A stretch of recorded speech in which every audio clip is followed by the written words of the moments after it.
I am so pleased to welcome Mauricio or Mo Palli to our screen, to our community. He is an inclusion champion. That's what one of his tags on his LinkedIn. So Mo works as a manager of inclusion, diversity, and belonging at Conagra Brands. He's been with Conagra for a long time, building community there and doing some fantastic work. Mo is an '06 graduate of the University of Olivet, and so he is a Comet like many of us. And so we're super excited that he's going to share with us how to cultivate authentic belonging in all of the spaces that we're in. Mo, thank you for being part of Yeah, our colloquium. It's so great to see you. likewise. Thank you so much for the intro. Just double checking. Can you all see my screen? Can you see from seen to connected? Just want to make sure. Yes, you can. At least I could see it on my. Okay, cool. Thank you for the thumbs up. I love that people are already interacting via Zoom. So, welcome everyone to my session. Just as Kelly just introduced me, my name is Mauricio, or simply just Mo. So I'm just gonna quickly just show you a bio of who I am. I do see some familiar faces, some names. I definitely, Linda Logan, I haven't seen you in years. So hi, I just wanted to say hello. But yeah, this is who I am. I graduated from the University of Olivet back then, Olivet College, with a bachelor's in social studies and biology. I was a double major and specifically secondary education. Um, why I first job right out of undergrad, I was a teacher, and then the recession of '08 happened, had to pivot, worked in higher education at then was known as Robert Morris University, which now is part of Roosevelt University. Went to grad school, obtained my master's in training and development, specifically in instructional design. So behind the scenes, creating, training, and then that's when I jumped into the corporate world. So you could see there, started in the corporate world back in 2012. So I really wanted just to break it down, like the variety of different places that I've worked at since graduating from Olivet. So worked at H&M, which is a clothing store, clothing company out of their online corporate office. Worked at Grubhub, which I believe almost everybody probably on this call has used Grubhub in the past. Roti Modern Mediterranean, just a fast casual food place. And then in 2020, I moved over to Aon, so worked a little bit in insurance, then worked at a consulting firm called West Monroe Partners. And then back in 2022, I joined Conagra Brands as a senior learning analyst. And then recently was promoted about 7 months ago into the manager position of inclusion, diversity, and belonging manager. So, typical thing that we do here at Conagra Brands, we always talk about our favorite brands. So, the log cabin syrup, love that. Been having that since I was a kid. And if you haven't tried the Dolly Parton pancakes yet, we make those, we sell those. Really, really good stuff there. But enough about me. Let's jump into today's session. So, imagine if you are walking into a room, all right, and you feel invisible. Okay, we probably have all felt like that sometime in our life. Think about a moment maybe in your life that, that could be professionally, that could be maybe a job interview, maybe walking into class for the first time, a party, maybe some social gathering, etc. So, how did that make you feel in that moment when you felt invisible? Probably not the greatest feeling. Now imagine the opposite, walking into a room where your voice matters, your ideas spark innovation, your identity is celebrated. Now, how does that make you feel as a person? Usually makes you feel pretty good. Like, wow, I belong here. Like, I could actually speak up. I have space. I can take space. I have a spot at the table. What is the difference between both those rooms? It's really belonging. And in today's session, I want to discuss how diversity, inclusion, and belonging or DIB. That is just one way to say it. Um, and why it's not just a nice to have, but really a business imperative in today's world. And hopefully, you walk out of this particular session energized and have the courage to be an inclusive champion, whether if that's at home, whether if that's with your group of friends, your kickball team, at work, professionally, wherever you are showing up as a person. Hopefully, you walk out of here with some knowledge. All right. So before we dive into this further, let's just level set the playing field. So DIB, diversity, inclusion, and belonging. So let's dive into that. Diversity really is the representation. Who is in the room? So if you're thinking about it that way, like who is in the room? Inclusion is the access to having a level playing field. So who gets to contribute? And then belonging is the outcome of the top. Do you feel valued? Do you feel respected as an individual? Think about it this way.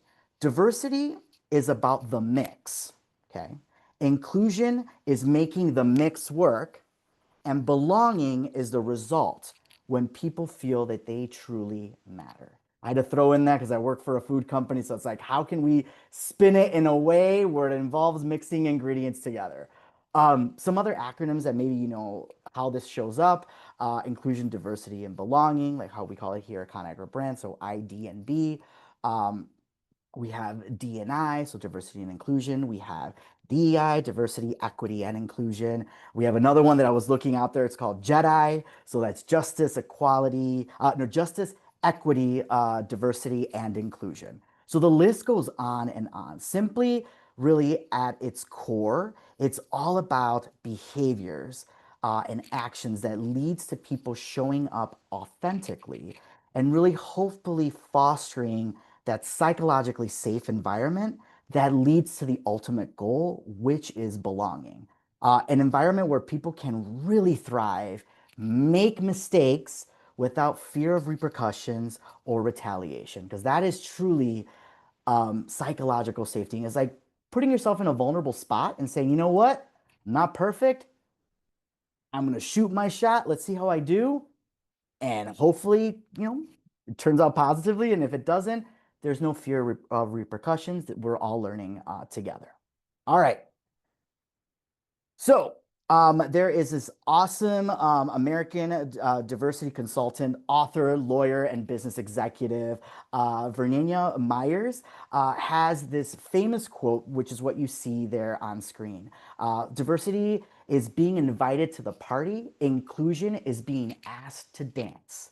So it's like you're invited to this party, but now it's like, let's get into this party. Let's dance. Let's hang out. Let's talk to people. That's where truly inclusion shows up. And if it happens in the right way, it creates, again, that psychologically safe environment that leads to a sense of belonging.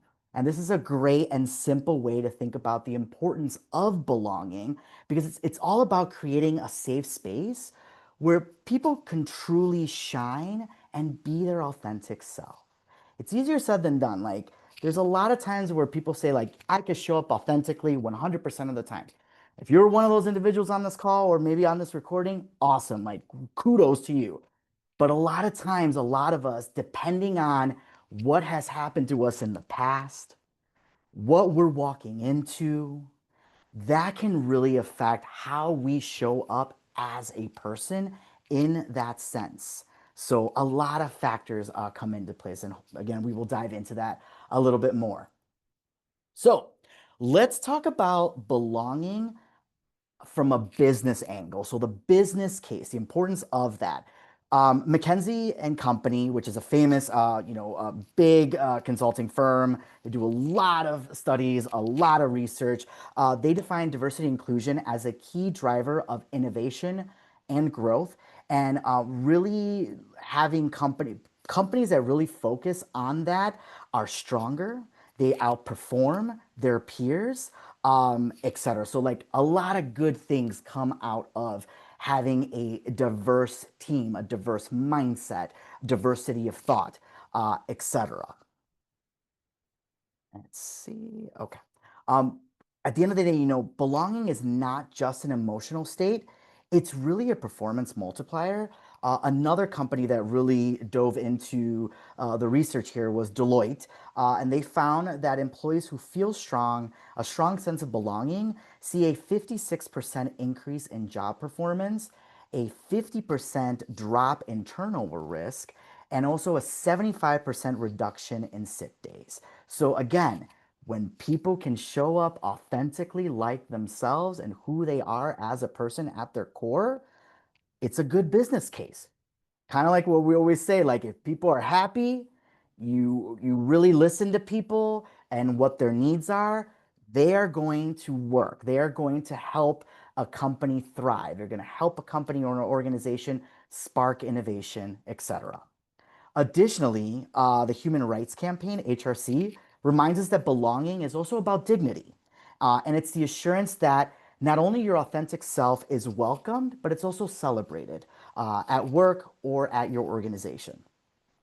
This isn't just the right thing to do, it's really the smart thing to do. And diversity of thought helps organizations stay ahead of disruption. We're like in the business world, it's usually very volatile. And just in the professional world. So, if companies really focus on this work, it really helps organizations become stronger and really help navigate those disruptions, navigate those headwinds that may be, ahead of them. All right, now let's flip it. Let's look at belonging from an individual angle. Belonging really is a basic human need. Psychologists like Abraham Maslow place belonging right after safety in the hierarchy of needs. We're wired for connection. We're humans. Without belonging, we experience stress, we experience loneliness, and also disengagement. So think about it. When you don't belong, you don't bring your best self, your best like foot forward. And just think about those times when you have been in those situations, whether if that's professionally, whether if that's personally in life, like chances are you probably weren't putting your best self forward. So if you think about it also from like say work angle, you probably weren't performing the best. You probably weren't like giving it your all because you're like, you know what, I don't belong. So that affects us psychologically in so many ways. Because again, if I hold back, if I stay quiet, I avoid risk. Belonging fuels confidence and performance. When I feel accepted or when a person feels accepted, I have the psychological safety to take risks, to contribute to bold ideas, and to innovate. Belonging also reduces stress and improves well being. Lack of belonging creates chronic stress. Feeling like an outsider is not fun. That could take such a mental and physical toll on people, and then that can spiral into other situations. Belonging is not just about happiness, it's about health, reality, if you look at it that way. All right. So, what are some barriers to that sense of belonging, which is the ultimate goal, the ultimate, like the North Star? Well, hopefully we're all trying to strive and work towards. So, we often talk about building belonging, but to do that effectively, we need to understand like what gets in the way to get to that North Star. So, the one first thing that popped up to my head when I was like diving, looking into this and really researching is really unconscious bias is one of the most pervasive barriers that does show up. It's when people make quick judgments about others based on stereotypes, often without realizing it. This can impact hiring, recognition, promotion, and just simply everyday interactions. Then we also have something known as microaggressions, and those are those subtle digs, offhand remarks, or behaviors that leave sometimes people feeling othered. And they may seem small, but over time, they will start to chip away at trust. They will start to chip away at psychological safety. And then that leads to a person just really shutting down, not showing up who they are. And then again, it can just spiral down into a negative route.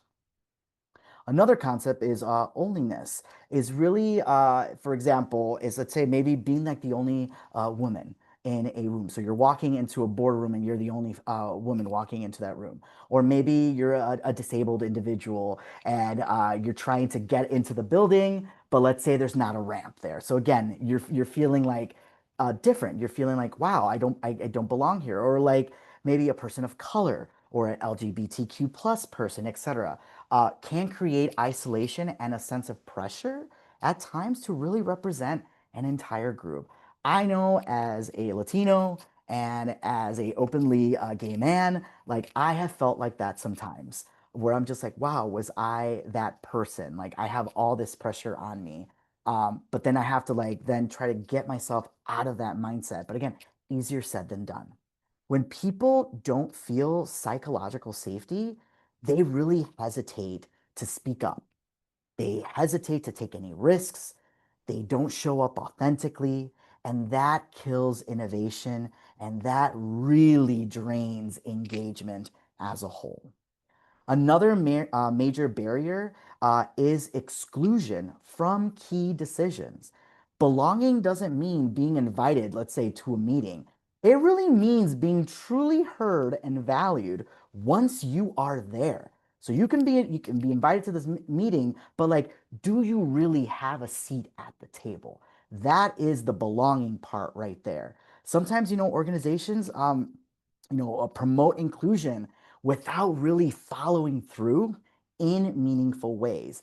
And then, looking at that research, we can call that performative inclusion, where people can really see through that quickly and it erodes trust. And that then, if you don't trust either the person or the organization, you don't have psychological safety, you're not going to feel good. You're not going to feel like you belong. Chances are you're potentially going to leave because you're looking out for yourself there. So those are some barriers, to belonging. Now, let's dive into why diversity of thought and opinions matter. So, in a world where disruption is constant, organizations cannot afford to groupthink. Group thinking is really a psychological phenomenon that occurs when a group of people, in which, let's say, there's a desire for harmony or conforming to the norms in a group, results in irrational, dysfunctional decision-making outcomes. Cohesiveness or the desire for that cohesiveness in a group may produce a tendency among its members to agree at all costs. And this causes the group to minimize conflict, to reach a consensus or a decision without really having that critical evaluation, which is why having that diversity of thought, having that diversity of opinions is important because it leads to healthy debate and you lean into your critical thinking muscle. And by leaning into healthy debate, by using your critical thinking skills, one minimizes confirmation bias at the end of the day. Diverse teams really are 87% better at decision making because they bring multiple perspectives, drawing from either experiences, tenure, etc. Innovation really thrives when people challenge each other's assumptions respectfully. And the key word is being respectful. You don't necessarily have to agree on everything, right? Because we're humans.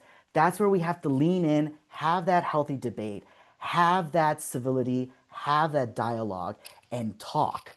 And in some cases, you may have to compromise, but that is ultimately working together cohesively as a team. And again, you're leaning into your critical thinking muscle. Um, Again, innovation thrives when people challenge each other's assumptions. And McKinsey reports that companies with that diversity of thought are more resilient and more adaptable and more competitive in a very fast changing industry. For example, right now, everything is all about AI. AI this, AI that. So much money is being invested into AI. I can tell you, like, even as my organization, we're really investing in AI. So what happens? A lot of things are popping up where like, can AI also be biased? And the answer is yes. That's where you have to have still that human element to really say, okay, what it just gave me, let's look at it from, let me lean into my critical thinking muscle and let's really dissect this to see if this really is what I am looking for or what we are trying to move forward with. So again, it's all about leaning into that, using your critical thinking skills, because again, it is a fast world and it's just going to keep getting faster. But if you have that diversity of thought, diversity of opinions, diversity of tenure, all of that, it will help your organization, or even like think about it like even as like your friend group, to really like navigate certain situations as well. So again, when we bring in not just different backgrounds, but also different voices, we create organizations or groups that just don't survive change. They really lead that effort right there. All right, so let's see what belonging looks like in action. Authentic self is really welcomed and celebrated. Voices from all levels contribute to help employees feel safe, respected, and also valued. Again, HRC reminds us that belonging is dignity. When people feel safe and value, they contribute fully. They show up fully right there. And even think about it in your own times, like professionally or maybe in school or even socially. Like when you really feel safe, you're actually going to be you as a person. You're going to actually bring out the best in you that could help you, with innovation, that will help you with courageous conversations. Like showing up authentically is key. So now, yeah, Mo, this is great. What are some actionable steps? Like you're talking all this, but what are some key actionable steps that maybe you can take either as an organization or also as an individual? So, actionable tips to drive accountability in this particular space. So now, how can we take this beyond theory? Here's just some practical steps that can help you. You can bring back to either your organization or you can bring back to your teams, etc. Set measurable goals. That's the main thing. One of the main things here. Tie diversity and inclusion to metrics. Look at like your people, listen to your people. What are your people saying? And then ultimately, like hold your leaders accountable, because you can say, we're going to do this, or let's say we're going to hire maybe a certain percentage of women, or we're going to promote a certain percentage of women into like the director plus positions, but really hold your people accountable to that, because it's like you have a goal, let's work towards that goal, but at the end of the day, it's all about accountability. Um, Create inclusive decision-making spaces.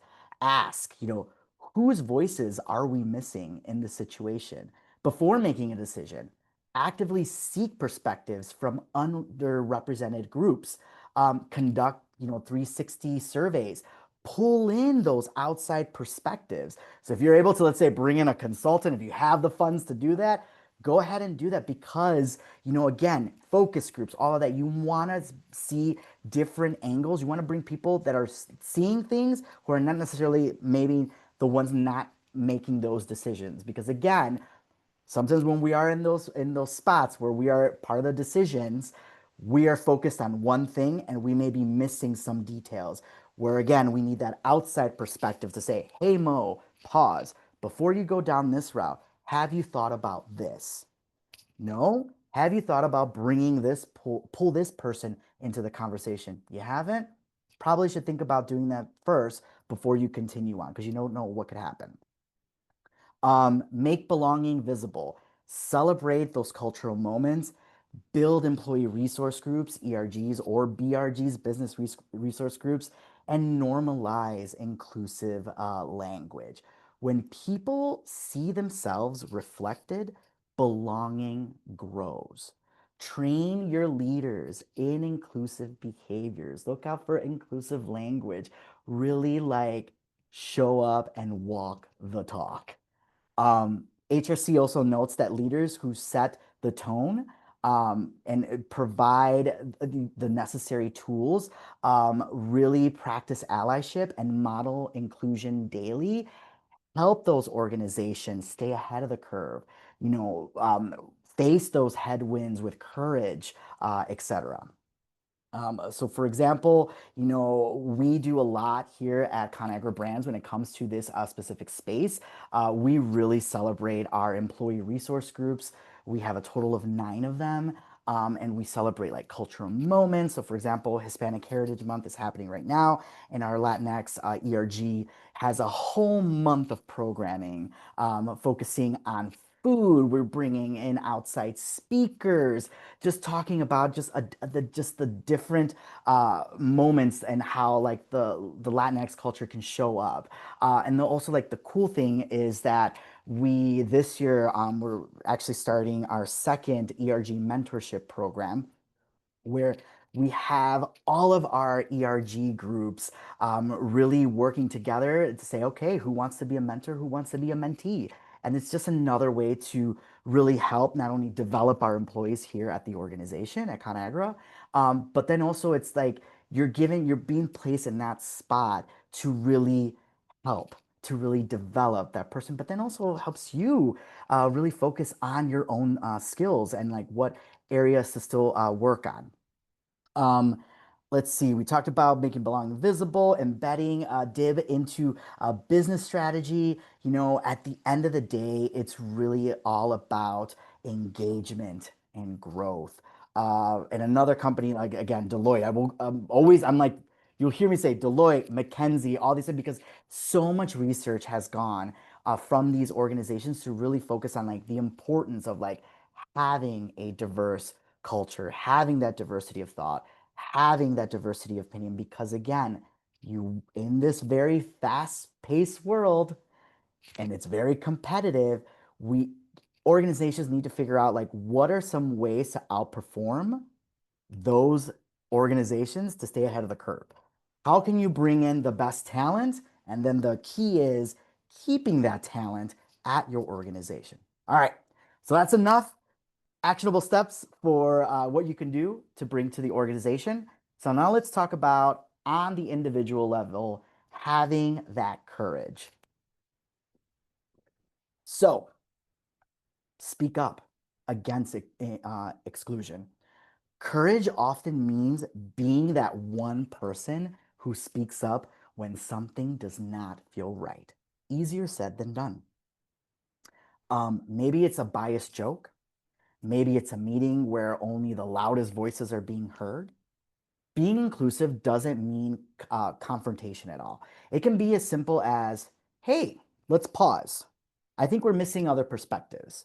Or, hey, I am interested to see what so and so has to say, and give that person the spotlight, give that person space to shine. In just that one sentence can really change the dynamic of a conversation. Use your influence, however small it can be.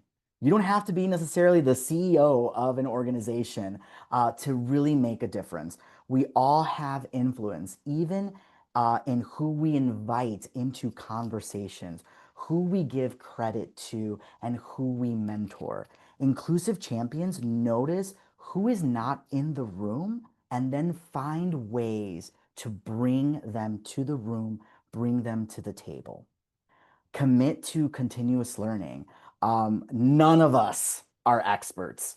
You can dive into theory, you can read all these books, you can get all these certifications, all these degrees. At the end of the day, it's being that constant learner. Um, and that's okay. What matters is being open to learning. Read, listen, ask respectful questions.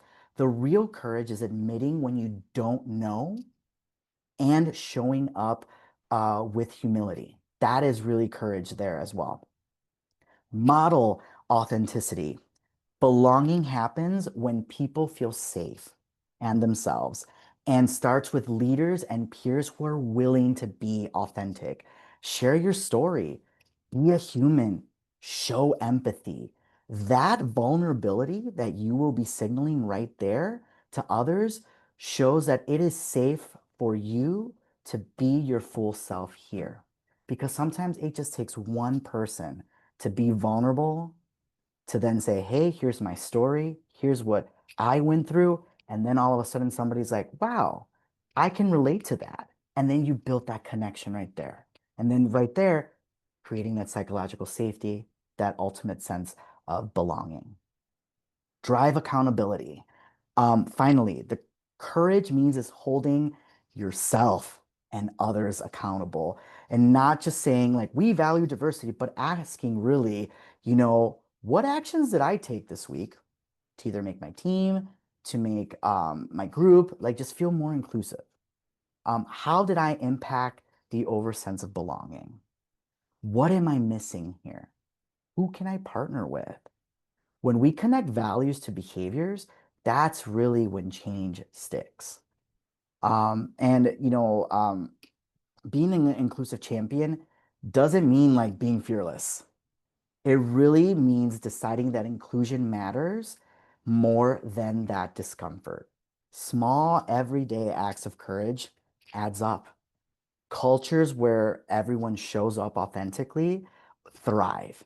And that is where people will stay and people will genuinely bring their best self forward, etc. All right. So, a must watch. I am a Disney fan. So, if you haven't watched this Disney short, it's called Pearl. It's a must watch. 2019, it's part of the Pixar Sparks Shorts movie. And the plot summary, I'm not going to dive too much into it, but just giving you a little brief overview. It follows Pearl, a bubbly pink ball of yarn who starts her first day at a very male dominated corporate office. At first, Pearl is ignored and excluded by all her human, all male coworkers who bond over like beer, sports, inside jokes. And in an effort to fit in, Pearl changes herself, literally transforming into I'm gonna let you find out, but basically transforms to fit that particular mold. Once she conforms to that, she's then accepted. But later, when a new ball of yarn named Lacey arrives, very eager, shy, and different, Pearl really has to face a choice whether to continue to play along with the club or create space for others like her. So I'll let you watch that a little bit. But the movie hits on topics such as workplace inclusion. Really, Pearl represents anyone who feels out of place, walking into a atmosphere where they just don't belong. Um, the story highlights the pressure to assimilate in order to be accepted, and also talks about culture change, where true progress happens not when individuals erase differences, but when organizations embrace diversity and create that sense of belonging. And again, belonging isn't about changing who you are. It's about creating environments where authentic voices are valued and culture evolves to include everyone. So here's the challenge, really. When it comes to diversity, inclusion, and belonging, it's really not a program, it's a promise. A promise that every person who walks through the doors feels like they belong. Their voices matter, their contribution shapes the future. When organization or groups live with this promise, they don't just win in business, they change lives. And in doing so, they can change potentially the world. Um, Building that self-awareness through training and feedback, listening deeply, checking in on team dynamics, interrupting bias, microaggressions when you see them, share the mic, amplify those unrepresented voices, and lead with vulnerability, curiosity, and also humility as well. And then, one thing to ask yourself, what is one thing you can do this week to really create belonging in your space? All right, I'm looking at my time. Uh, 4 minutes over. I wanted to give myself 30 minutes to present and just open it up to anyone who may have any questions. So, what questions do you have, if any?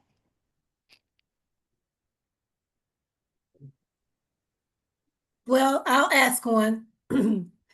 Great seeing you today, Mo. It's just so excited that when I saw you were presenting, I had to make sure I was at my desk so I could be a part of it. Oh, that's I awesome. teach classes during the day.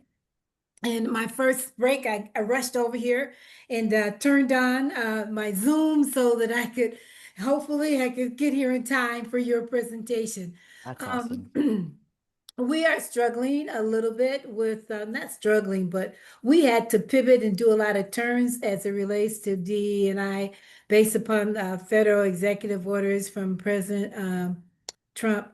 Uh, and how did that impact your corporation as a corporation, as opposed to receiving federal funds? Do Yeah. you all not receive any federal funds and didn't have to respond, or what was your corporation's response? Yeah, no, that's a great question. I could tell you, like, we also like are navigating all the different headwinds that are out there. Mhm, We work very closely with like our legal team, but I can confidently say that it really comes from the top down. Our senior leadership here mhm, really knows like the importance of this work. If you really think about it, Linda, like we're a mhm, food company. We mhm. have over 100 brands There you go. from like different like we have Italian, we have Asian food, we have South American food. Like there's so many Mhm, things that we do, and it is also in our mission and vision as an organization to mhm, have that inclusive um, food. We strive to be the most inclusive culture in the food industry.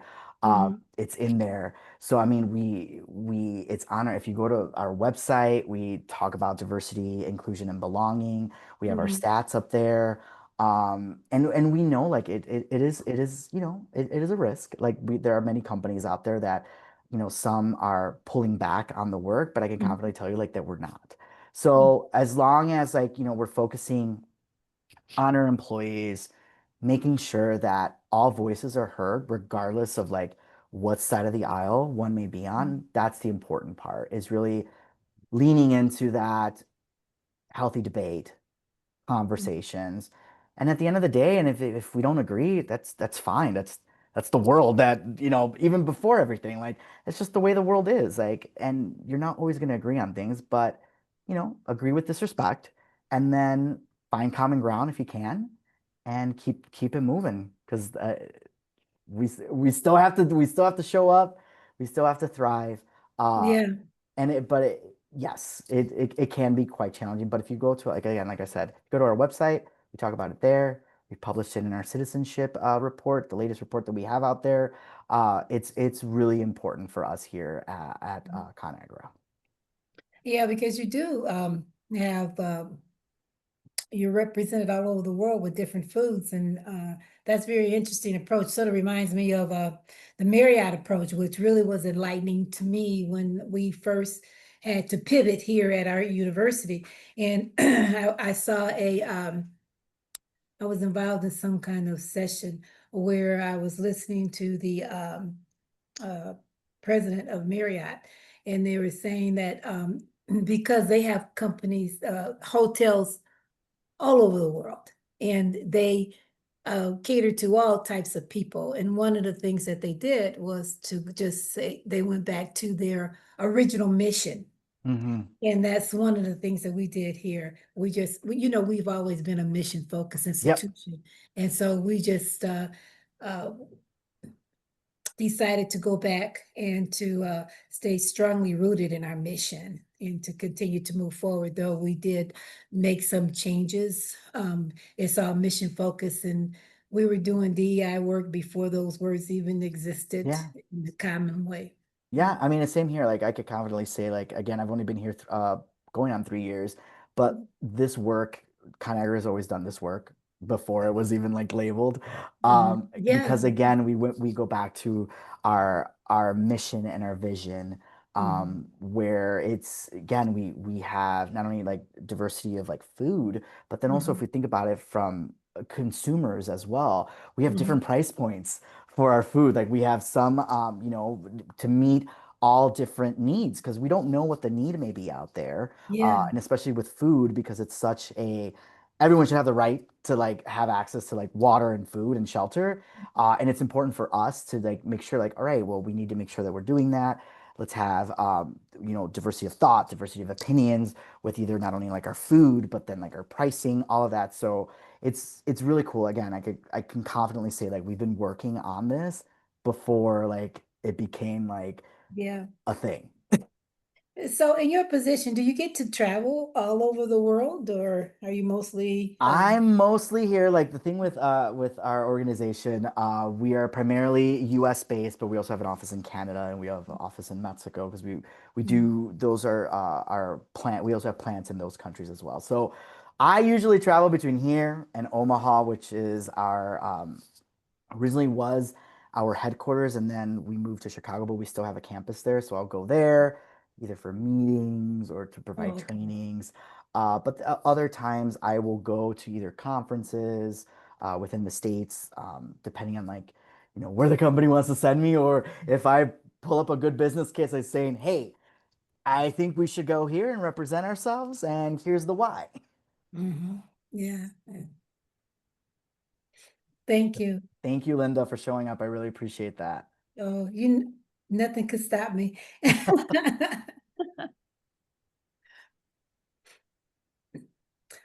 What's the most popular selling food item in your corporation Ooh, for the United States? well, we have You our have so brands. many. We have so many brands, but I would say some of our most popular brands that we sell are Banquet, Mm, so the frozen food Banquet, yeah. Swiss Miss, Mhm. the hot chocolate powdered mix, that's another Yeah. one. Slim Jim, Mm, those we make those as well. mhm. Marie Callender's, that's another big one. Mm. Duncan Hines. So you could see like we're like a little bit They're of in every. everyone's kitchen cupboard Yes, or because freezer. a lot of people when they think of Conagra, they don't think of like those brands because we just have so many brands like Mhm. the ones that I named, and we have just even more like Dukes. We have Hunt's tomatoes, Pam the spray. Yeah. That's what we make too. So Wow. yeah. So but I would say the Banquet, Slim Jim, Swiss Miss. Okay. Yeah. Yep.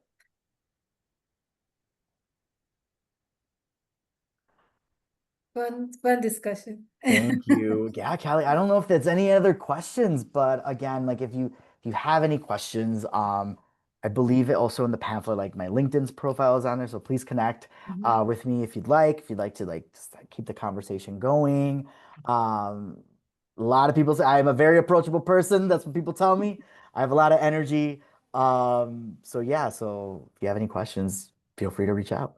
We will definitely reach out, and we've got our leadership colloquium discussion boards in our Canvas system. And so if folks have any questions, they can put them there and I can forward them on to you, and we can continue that dialogue. Mo, this has been fantastic. What a just a very authentic way for us to understand how we need to bring everyone together and keep them together so that everyone feels like they belong. Thank you so much for investing in this work that we're doing and investing in this very similar work in what you do day to day. And also your background is fantastic.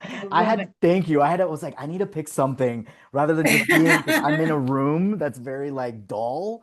And I'm like, I need to put something behind me. It's perfect. Perfect. Well, thank you very much. And look forward to seeing you around soon. Thank you. Have a wonderful day. Thanks, you Take too. Take care. care.